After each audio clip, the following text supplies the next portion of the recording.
دنیا بھر میں بجلی سے چلنے والی وہیکلز کا رجحان اب آہستہ آہستہ بڑھتا جا رہا ہے۔ پاکستان بھی اس جدید ٹیکنالوجی میں اپنا حصہ شامل کر رہا ہے اور بہترین حکمت عملی سے اس وقت آگے بڑھنے کی کوشش کر رہا ہے۔ آنے والے 2 سال پاکستان میں الیکٹرک گاڑیوں کے مستقبل کے حوالے سے خاص طور پر بہت انقلابی یا بہت تیزی سے تبدیلی لانے والے ثابت ہو سکتے ہیں۔ انرجی وہیکل پالیسی کے تحت سال 2030 تک ملک میں مجموعی طور پر 30% تک الیکٹرک گاڑیاں استعمال میں لائے جانے کا منصوبہ ہے۔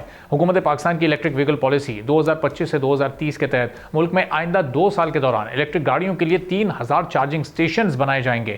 National electric power regulatory authority نے الیکٹرک وہیکل چارجنگ سٹیشنز کے بنیادی ٹیرف میں نمایاں کمی کی منظوری بھی دی ہے اور اب یہ فیصلہ وفاقی حکومت کو بھجوا دیا گیا ہے۔ نیپرا کے مطابق الیکٹرک گاڑیوں کی چارجنگ سٹیشنز کے لیے بنیادی ٹیرف 45.5 روپے سے فی یونٹ سے کم کر کے 23.5 روپے فی یونٹ مقرر کر دیا گیا ہے۔ اب اس فیصلے سے صارفین کو تقریباً 22 روپے فی یونٹ کا ریلیف مل سکے گا۔ چارجنگ سٹیشنز پر لگنے والے 24.4 روپے فی یونٹ کیپ مارجن کو بھی ختم کرنے کی منظوری دی گئی ہے، جس کے بعد مارجن کا تعین مارکیٹ کی بنیاد پر کیا جائے گا۔ اب یہ اقدام حکومت کی جانب سے الیکٹرک گاڑیوں کے فروغ اور گرین انرجی کی حوصلہ افزائی کے لیے کیا گیا ہے، لیکن صرف حکومتی منصوبہ بندی یا اعلانات پاکستان میں الیکٹرک گاڑیوں کے استعمال میں اضافے کی وجہ ظاہر نہیں بن سکتے۔ اس سلسلے میں کچھ ایسے اقدامات اٹھانے پڑیں گے جو پریکٹیکل ہوں، جو کہ عملی طور پر ہوتے ہوئے بھی نظر آئیں۔ اب یہ اقدامات کب تیزی کے ساتھ ہمیں ہوتے ہوئے نظر آئیں گے اور اس وقت جو موجودہ صورتحال اسی پیس کے ساتھ ہم بڑھتے رہے تو یہ 30% جو الیکٹرک گاڑیاں ہمیں 2030 تک لے کر آنی ہے ٹارگٹ حاصل کر سکیں گے یا نہیں۔